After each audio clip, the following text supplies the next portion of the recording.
We thought you might like to know that there is a camp in Indiana that brings together foster kids. You might not know that foster kids often get split up, and so siblings don't get the chance to see each other that often, if ever.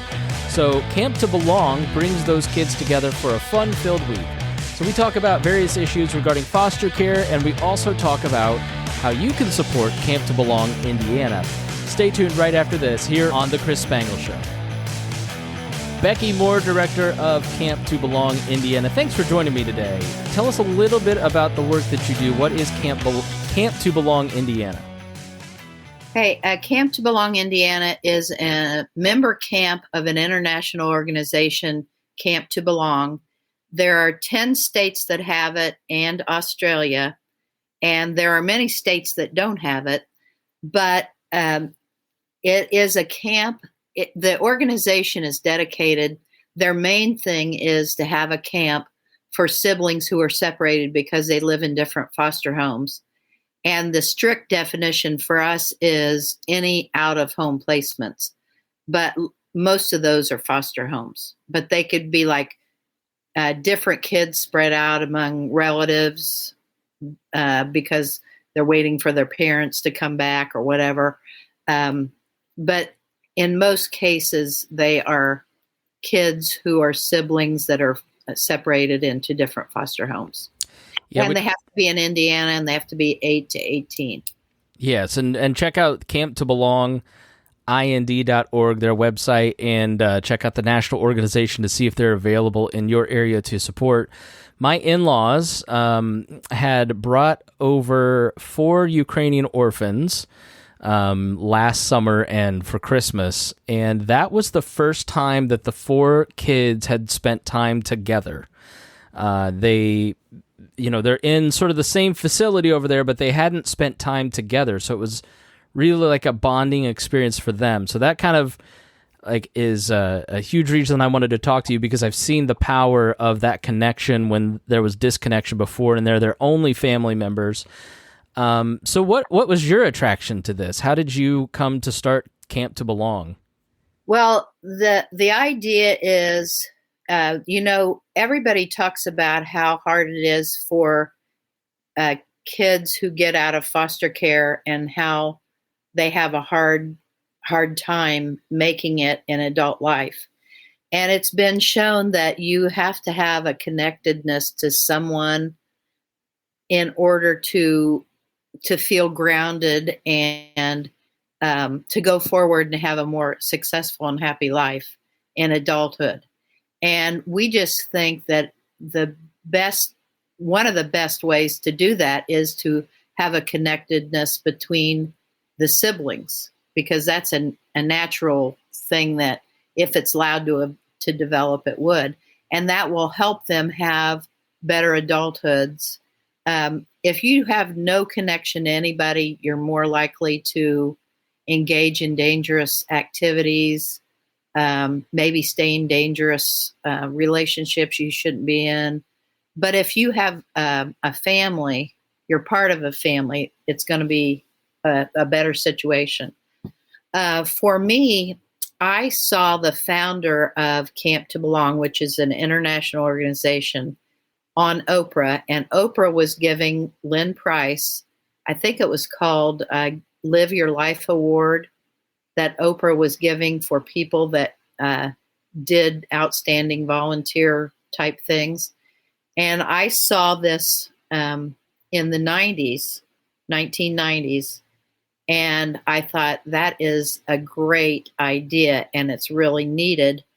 And at the time, I was raising 3 kids and teaching, so I was like, I can't do this now. But after I retired and I had an empty nest, my kids are graduates of IU, Purdue, and Rose-Hulman now.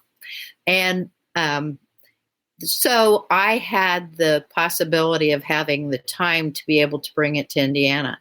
And if it had existed when I was growing up decades ago, which the international organization hadn't even been started then, but if it had existed, I would have been a camper, and I was one of 7 siblings, and the youngest 5 were at an age that went into foster care. And another thing is, I'm a good example of an inspiration story because I went from foster care to IU Bloomington to a dorm and graduated in 4 years and then had a teaching career. And I've been married 46 years and raised 3 children. So people need to hear that kids need to hear that that's a possibility. But on the other hand, if you don't want to go to college, there are lots of ways to set yourself up for success.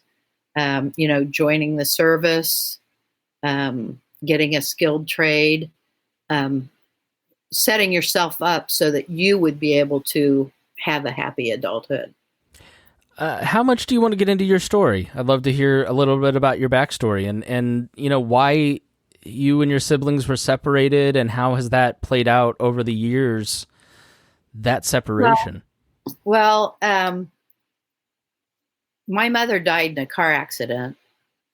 And then we had 3 years of like kinship care, different combinations, different kids with different grandparents and aunts and uncles. And it was just a different time then when people did not have money and the social connections that there are now were not there. And I was too little to be a part of the decision making, but now that I'm the age my grandparents were at the time, I can imagine how hard it would have been to think about raising my grandkids when there are so many of them and so little money. And I would have to think about spending the rest of my lifetime getting these kids raised and maybe not being able to do a good job because I didn't have enough money. So I wasn't part of the decision because I was young. But then I was 9 when I went into foster care. So I spent 9 years in foster care. What does that look like? Because I don't really know much about foster care. Well, it's different for everybody.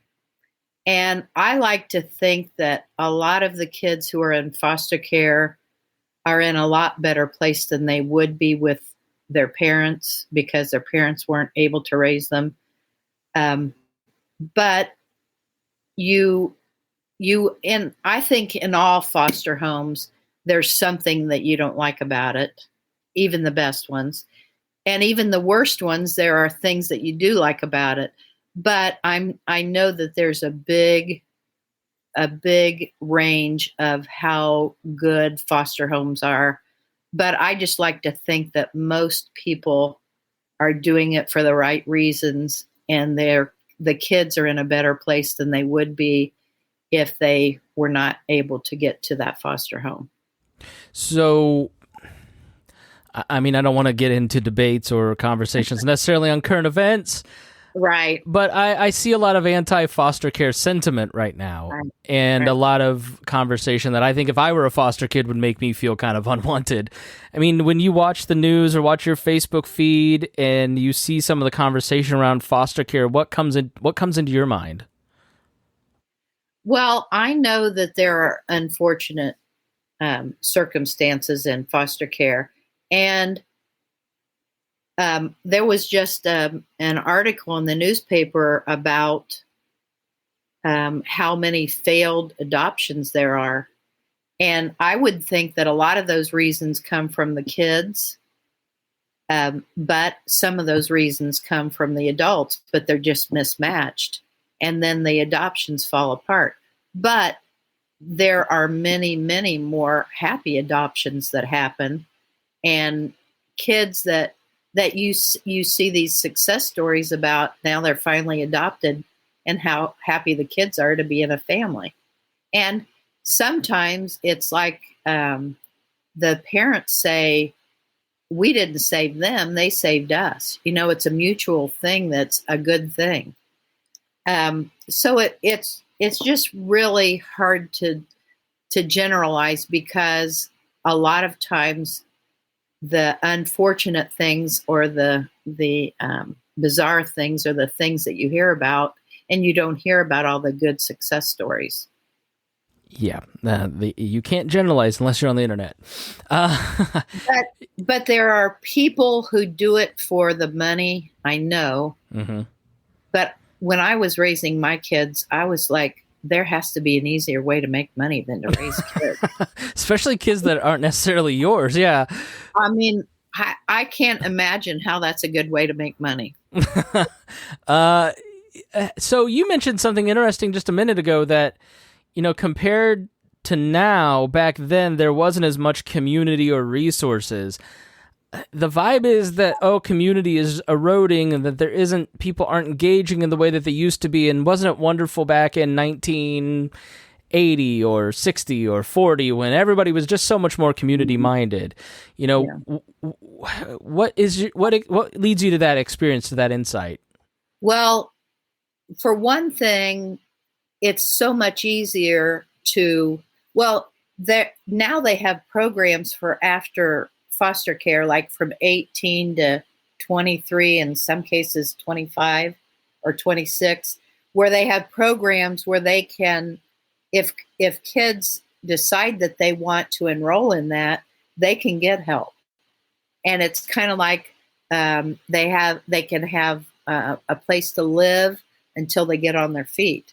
So there are programs like that, and like foster success would be a big help. If you reach out to the right people, there are big helps. Plus, I don't know if you know about 21st Century Scholars. A little bit. It's been mentioned on this program, but please, for those who don't know, just briefly touch on it. That didn't exist when I was growing up, but now, if for kids who are at risk or low income, and I don't even know what the parameters are for that, but there are certain kids who can sign up, and they're supposed to sign up between 7th and 8th grade. And if they sign up and they meet all the deadlines and make the grades and take the right classes and stay out of legal trouble, the state will pay for them to go to college. They will pay the tuition for them to do in-state college. And if you're in foster care, you can sign up for that in 7th through 12th grade. Like if a kid were only in foster care for like 2 weeks their sophomore year, they could sign up for 21st Century Scholars and keep it. If they kept meeting the deadlines that they need to meet, they could still have it. So kids in foster care can sign up for that at any time after 7th grade. That's a big advantage. And then there are also places that you can apply for a certain amount for spending money for each year that you're in college, which would be a big help. And there are lots of nonprofits, which I'm sure you're aware of, that would be able to help in that situation. Yeah, the difference of where there are gaps, there is somebody willing to help and wanting to start an organization to fill any gap in any, and that's sort of what this show is trying to do, is to encourage people to start one or to be a part of one. Find one and be a part of something that you care about. Plus, there's a lot of money available too, like Pell Grants. That Pell Grants existed when I went through school, but there are lots of different avenues for finding money that probably didn't exist back then. So let's talk about Camp to Belong. We're talking to Becky Moore, who's the director of Camp to Belong Indiana. Their website, camptobelongind.org. If you'd like to help them, how did the idea of Camp to Belong get started? Not your journey, but the overarching organization. And tell us what the campers get out of coming together at Camp to Belong. Okay. Lynn Price was an adult who was volunteering, and she saw that these kids were missing their siblings. And she said, why can't we just get them together at camp and they could get to spend, 24/7 together. And of course, the boys are in boys' cabins at night and the girls are in girls' cabins at night, but the brothers are together and the sisters are together. And then today, during the day, they're together most of the day. But she said, let's get these siblings together for camp. And then it just happened that other ones started, and also people from other parts of the country would travel to their camp. So then those states would start camps. And the idea of most camps, the biggest thing that a camp to belong camp does is have a week of camp for the siblings. But as we get to be a more mature organization, and the ones that have existed for like 10 years have reunion events all year. Like we could get together and go to a Colts game, or have an August swimming party, or have a hike in a state park, where we get the kids together for just one day, a one-day reunion. Christmas parties are popular, and midwinter things, bowling events, lots of different ideas could exist on what you could do, horseback riding instruction, or fun at a stable. There are all kinds of ideas for what kind of reunion events could happen, which, as your organization grows, you can develop those as you go. So far, our organization is so young and small that we don't have that set up. But what our main thing is our camp right now. So why do siblings get split up? I mean, that seems kind of cruel. I know in the case of the orphans, they didn't want to be split up, which is why they haven't been adopted. Is it just a necessity thing that if you want to get adopted or not be, I don't know, if you're not in a home with a family, like, are you where do you go if you're not, like, I don't know. Explain the system to me, because I don't know much about it here in America. Well, as you can imagine, when a family, it's decided that a family's going to go to foster care, and there are several siblings, there's hardly ever going to be one home that could take all of them if there are multiple kids. I would think it would be a nightmare to be a caseworker and have a big family that you would have to place. You would have to be talking to different foster parents and say, oh, can you take the 7-year-old? Oh, can you take the 12-year-old? And some foster parents have a certain age range that they want. Like, if you don't want to have to pay for daycare, you would probably want school-age kids. Some foster parents like having babies, and they will take them like until they're 3. Or that's what they would like to have placed with them, as younger kids. Some are probably, it's just that you have to fit them where they will fit. And I haven't done that before, but I can just imagine that I think it would be really hard to have to place a family. So what do the kids say about your camp? What do you hear from the kids at the camp? Well, it's fun to hear them say when they come to camp, is my sister here yet? Where is she? And they want to see each other. And one of the counselors after the first night said that there were 2 sisters who were holding hands from one bunk to the next bunk. Aww. And swinging their arms. And she goes, you're doing a good thing. You're going to make me cry. No. It's just sweet, yeah. But, I mean, they're excited to see each other. But let me tell you, there is a lot of drama in the families. We don't even know all the things that have happened.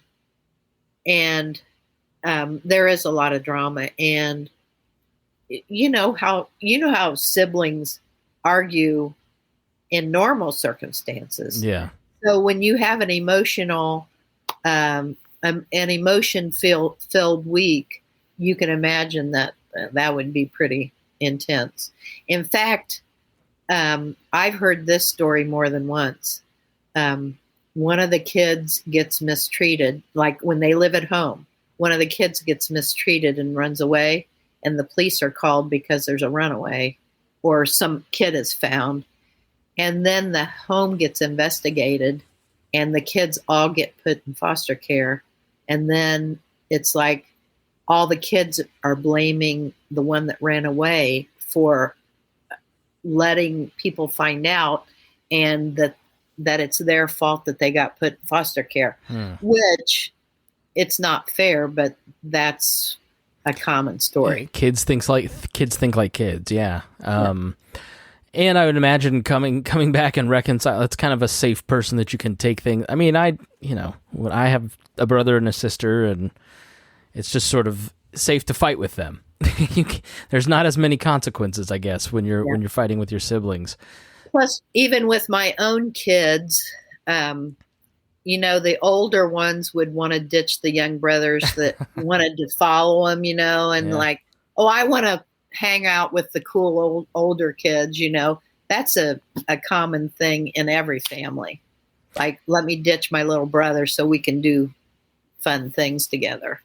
So what activities do you do at camp? Is it at a specific camp, or do you move around? Like, what does the campground look like? If we were to show up as one of your kids, give us the tour of what we get to do. Okay, it's a regular camp, and we just contract with them for a week. So they have all the fun experiences that all kids do, but they do it for free because we pay for it. Like this year there was boating, swimming every day, crafts, singing, fire, campfires, s'mores, the regular things that you do at camp. But Camp to Belong has to, well, they don't like for me to say has to, but we are required to provide 6 signature events, because that makes us different, because we have the siblings together. The 6 signature events, 4 of them are just fun ways for siblings to have fun together and to bond. One of them is we have a carnival, and it's kind of like a kid mixer. Like adults would have a mixer, but without any booze. But instead of that, snow cones and popcorn and candy. But they get to realize, they get acquainted with all the other campers, and especially their siblings. But also, do you find that the siblings, like, what's the average of the per family? Is it like 3? It can vary between 2 to 5, but it averages out to almost 3. Ages 8 to 18, do you find that most don't have a familiarity, or is there a familiarity with each other, or it varies? Or is it just sort of an awkward reunion, like, I'm sure there's no like clear-cut answer here, but I wondered what that process is like for the kids. It varies. Sometimes we had a family this year that some of the kids lived in southern Indiana and some of them lived in northern Indiana. So they couldn't get together very much. And it kind of depends upon how much they're able to get together, by how busy their lives are, how busy the foster families are, and whether, in my case, I had a lot of grandparents and aunts and uncles that were involved, so they got us together. But it just depends on who you have involved, but lots of kids don't have anybody involved, so it kind of just happens. Whatever happens. But in a lot of cases, and here's another difference between back then and now, there is such a thing as sibling visitation. You've heard of parent visitation, and there's even a thing called grandparent visitation, but now there is sibling visitation, and it is a formal thing that kids and foster families can request that the siblings are able to get together. But it varies a lot because there's not much, I don't think there's very much money behind it. And case managers are so overworked that you can imagine how hard it would be. Plus, what I say is, think if you are picked up by a case manager and your brother's picked up by a case manager and you go eat a meal together with a case manager, or you get to go to their office and somebody's watching you, but you get to sit there and talk together, that's not going to be fun. Yeah. So if you don't have money behind it to do fun things and people who have enough time to do that, you're not going to have very much sibling visitation. But what I say is our whole camp is fun. And it's like, some say it's like 5 years of sibling visitation put all in 1 week. That's great. So, I mean, what are a couple more of the signature events? I don't want to move on before we finish hitting those. Yeah. One of them is a birthday party. We have a sorority that does a shop. And do these happen the 6th throughout the year, or is this during that week? These are during this week. Okay. And the sorority brings the gifts, and we let the kids go in without their siblings and pick out the gift that they want to give to the sibling. They get to wrap it. They get to design a birthday card. And then we have a birthday party, and the birthday party has they get a birthday cake that they get to decorate as a family and eat, and then cake and ice cream, and then a dance with the DJ that is a lot of fun. It's just fun, and the idea of the birthday party is that kids in foster care are usually not together for their birthdays. So we're just celebrating everybody's birthday at one big birthday party. Another thing that we had that's not required is we had a talent show, and that was a lot of fun. We had a volunteer who came in and helped the kids decide what their act would be. And then she brought all the backdrop and mics and speakers and props that they would need, and it was fun. But that's not one of the 6 that's required. The first night we have an inspiration campfire, and the idea of that is just to let the kids know why they're there, what qualifies them. And like I was saying at the carnival, the kids realize that other families are in the same situation that they're in. All 40 of our campers were in the same situation this year. And they get to realize that when they get acquainted with everybody.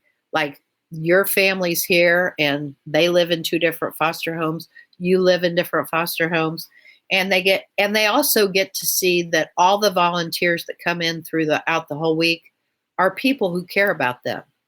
So it kind of, it makes, we hope that it gives them a better feeling of well-being because they know that there are other kids in the same situation.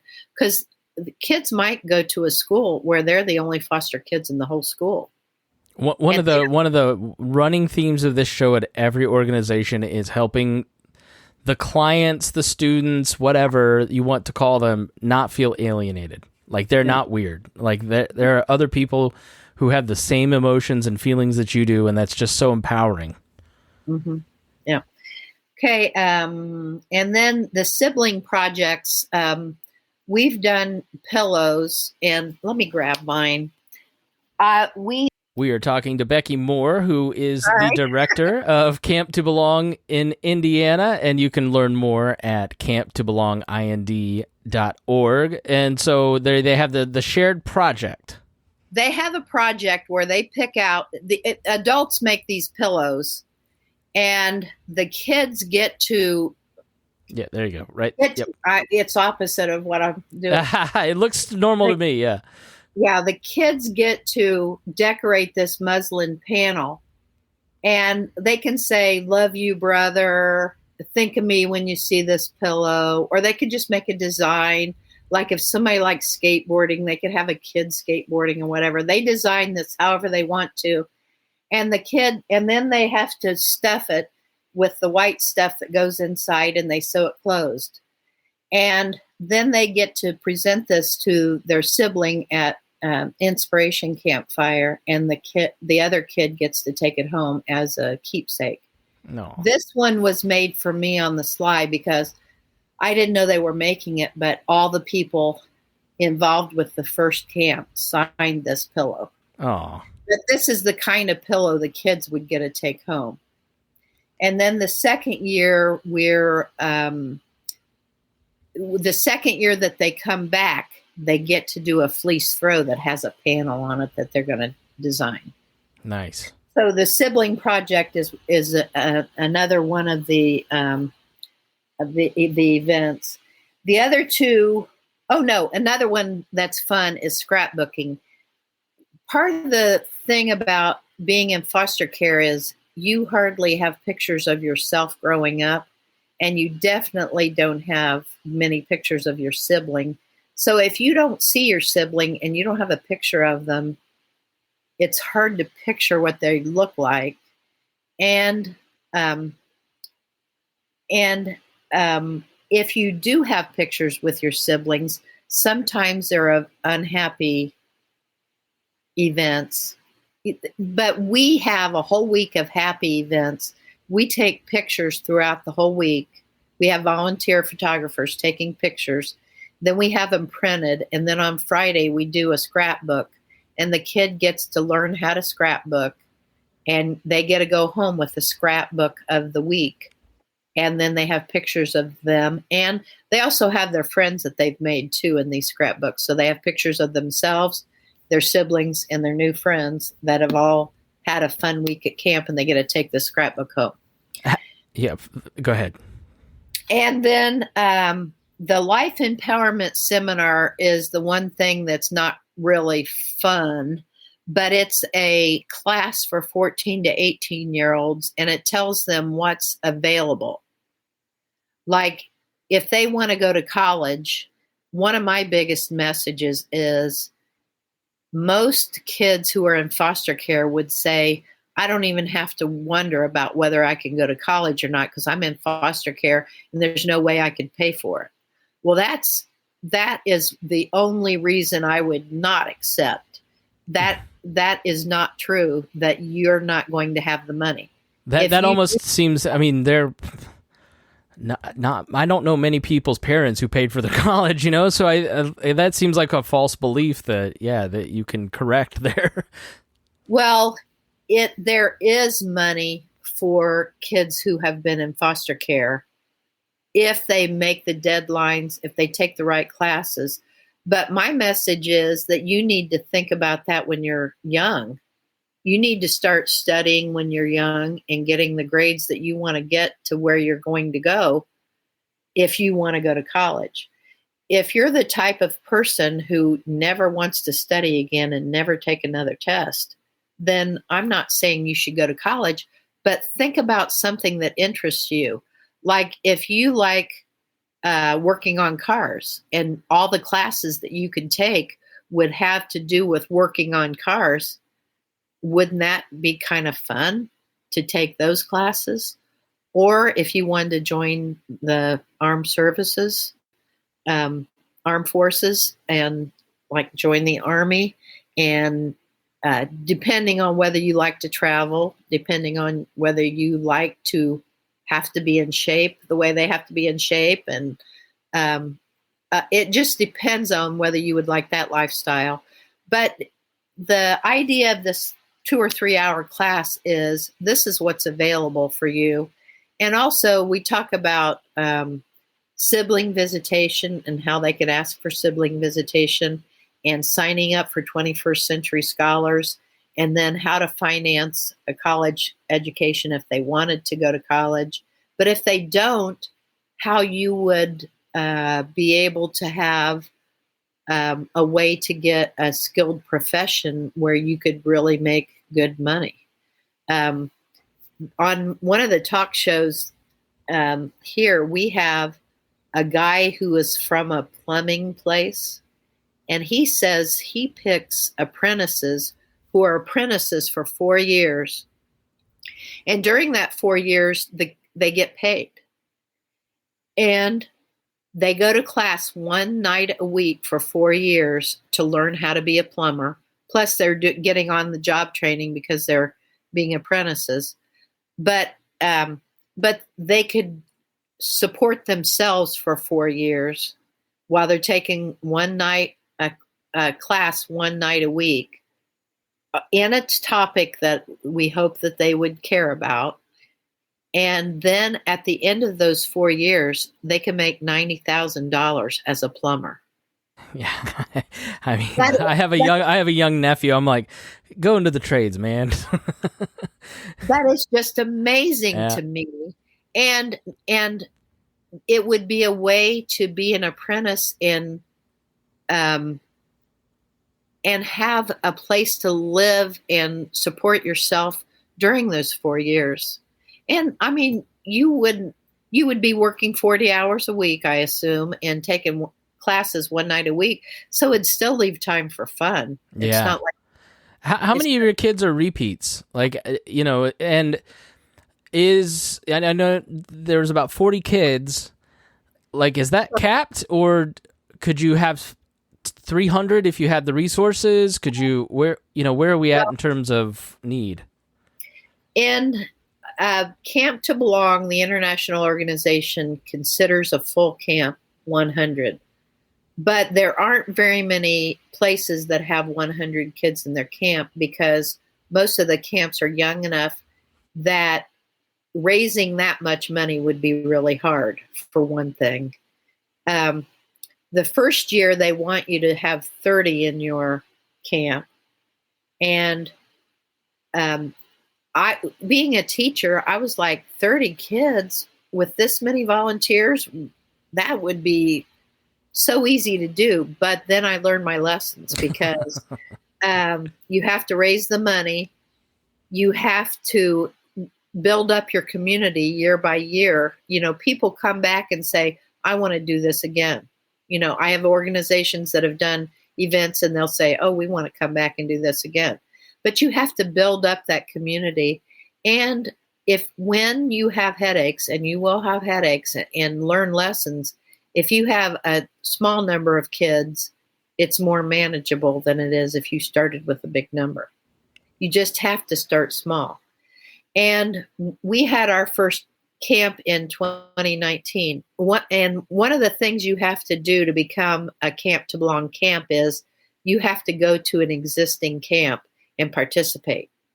So the funny thing is, the person that was my co-founder and co-director for 2019 was just finishing her master's, and I had just retired.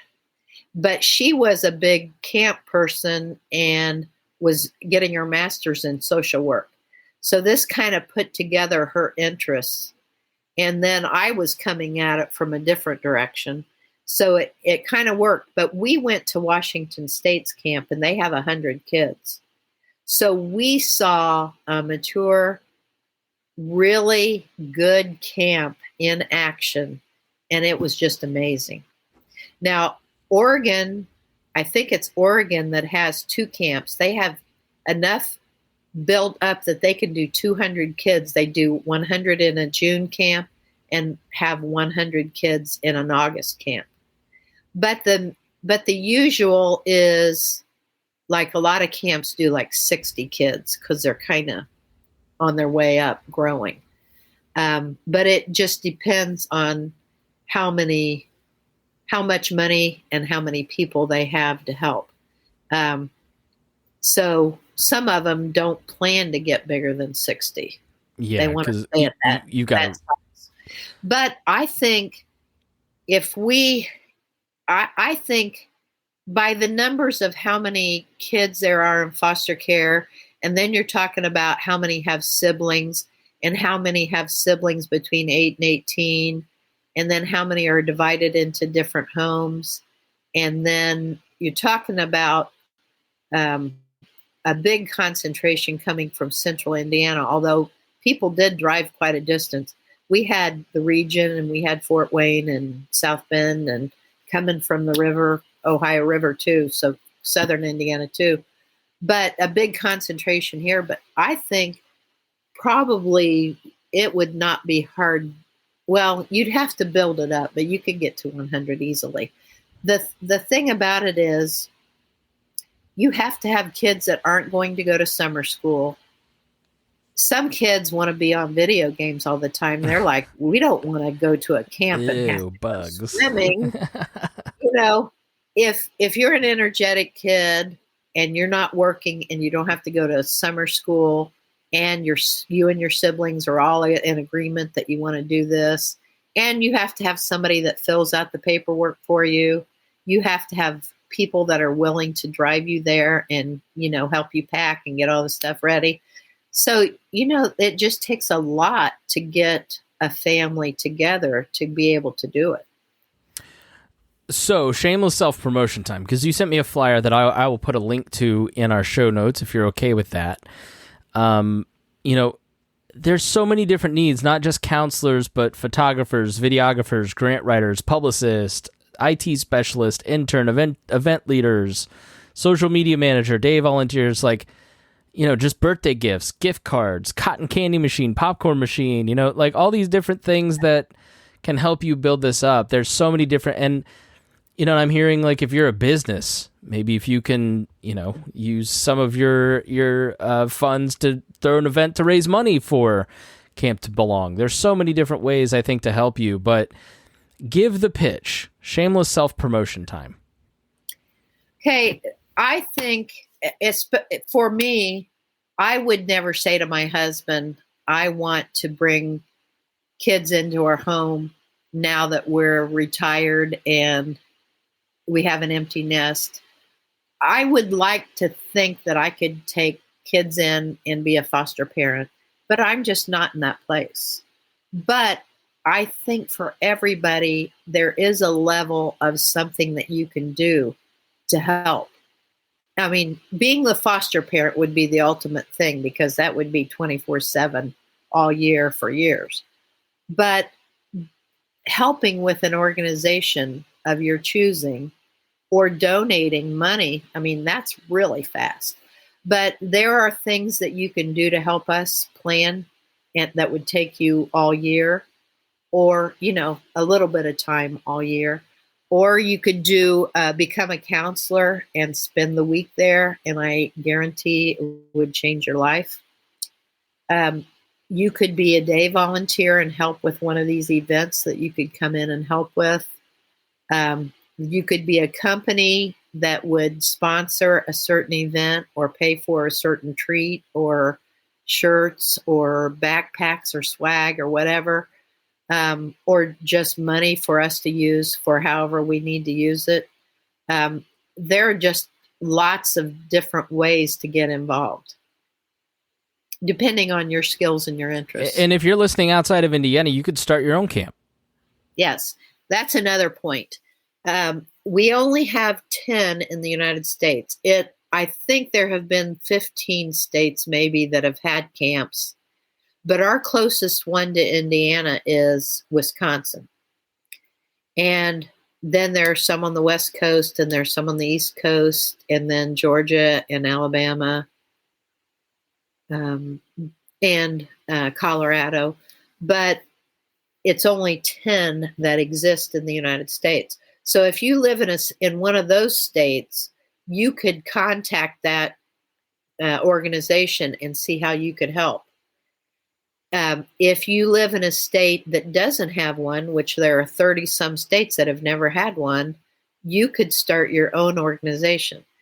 The way to start that is to contact the international organization, go to their website, which is camptobelong.org, and tell them that you're interested in it, and then schedule yourself to go visit one of the camps.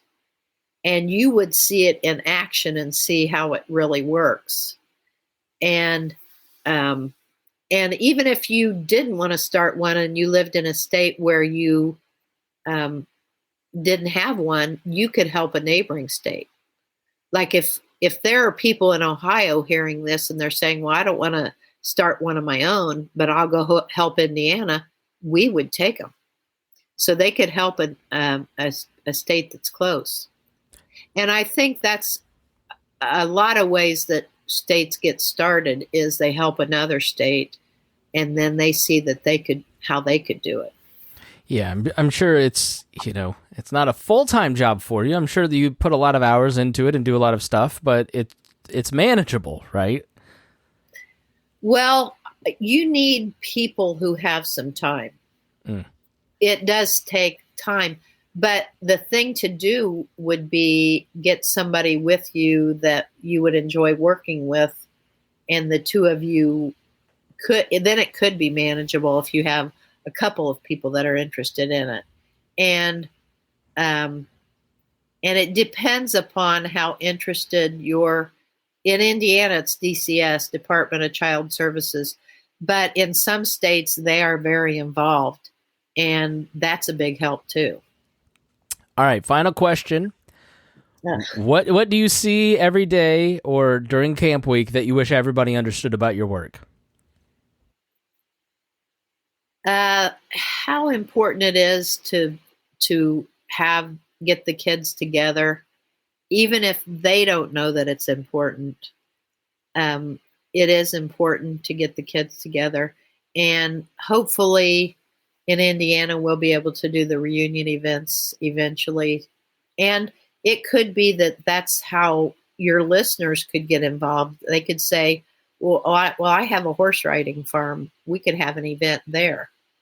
Or I'm a Colts person. I could make sure you could get tickets to get a reunion to go to a Colts game or something like that.